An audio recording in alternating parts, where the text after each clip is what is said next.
Assalamualaikum warahmatullahi wabarakatuh. Perkenalkan, nama saya Miftah Musyafa dari Fakultas Usuluddin, program studi agama-agama.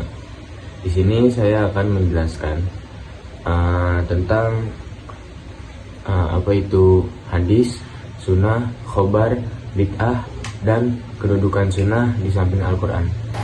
Yang pertama ada hadis. Secara bahasa, hadis berarti ucapan.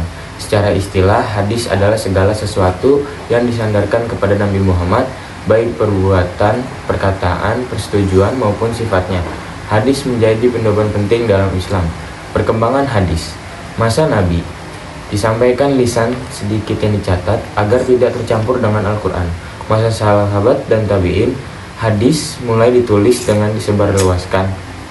Masa kodifikasi, abad ke-2 Hijriah. Hadis dikumpulkan secara sistematis oleh ulama seperti Imam Bukhari dan Muslim. Selanjutnya ada macam-macam hadis berdasarkan jumlah perawi. Yang pertama ada mutawatir, banyak perawi, mustahil dusta. Terus ada ahad, tidak mencapai derajat mutawatir, terbagi menjadi dua masyhur, aziz dan gharib. Terus ada berdasarkan kualitas, itu ada sahih, hasan dan dhaif, berdasarkan penerimaan ulama. Makbul yaitu diterima, terus ada mardud yaitu ditolak. Terus yang kedua ada sunnah.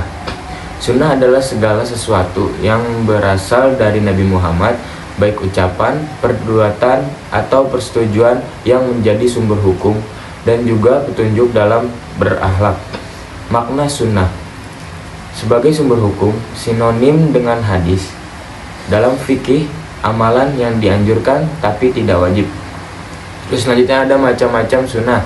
Yang pertama, sunnah tasri'iyah atau fikih muakkadah, sangat dianjurkan. Contohnya sholat witir. Terus ghairu muakkadah, dianjurkan. Contohnya ada sholat duha. Yang kedua, sunnah fi'aliyah, perbuatan Nabi. Contohnya tata cara wudu. Terus yang ketiga ada sunnah qauliyah, perkataan Nabi, contohnya hadis niat. Terus yang keempat ada sunnah takririyah, persetujuan Nabi, contohnya makan daging biawak.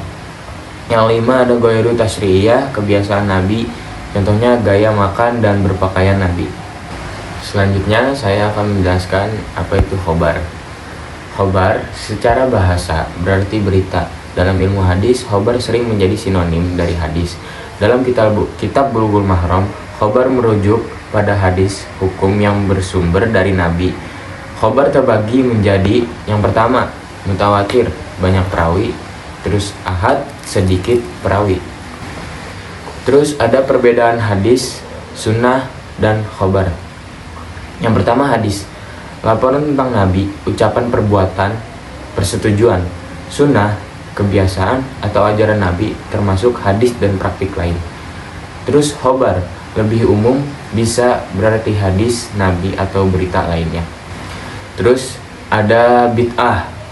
Definisi bid'ah menurut Imam Asy-Syatibi, bid'ah adalah sesuatu yang baru dalam agama, menyerupai syariat dan bertujuan untuk mendekatkan diri kepada Allah, namun tidak ada landasan dalam Islam. Macam-macam bid'ah. Yang pertama hakikiyah, tidak ada dasar sama sekali. Contohnya sholat wajib ke-6. Terus yang kedua idofiyah, ada dasar tapi caranya menyimpang. Contohnya zikir keras berjamaah. Terus yang ketiga takriyah, meninggalkan syariat karena dianggap lebih baik. Contohnya tidak menikah karena ingin lebih suci. Yang keempat i'tiqadiyah, keyakinan sesat, contoh adanya nabi baru. Yang kelima ada adiyah, kebiasaan yang dianggap ibadah, contohnya berpakaian hanya putih sebagai syariat. Terus yang keenam ilzamiyah, mewajibkan sesuatu yang tidak diwajibkan, contohnya doa tertentu setelah sholat dianggap wajib. Selanjutnya ada kedudukan sunnah di samping Al-Quran. Sunnah adalah sumber hukum kedua setelah Al-Quran. Kedudukannya, yang pertama, penjelasan Al-Quran. Sunnah menjelaskan hukum yang disebutkan secara global. Contohnya, sunnah menjelaskan tata cara sholat yang tidak dijelaskan dalam Al-Quran. Yang kedua, penguat Al-Quran. Sunnah menegaskan perintah atau larangan Al-Quran. Contohnya, larangan durhaka diperkuat dengan hadis sebagai dosa besar.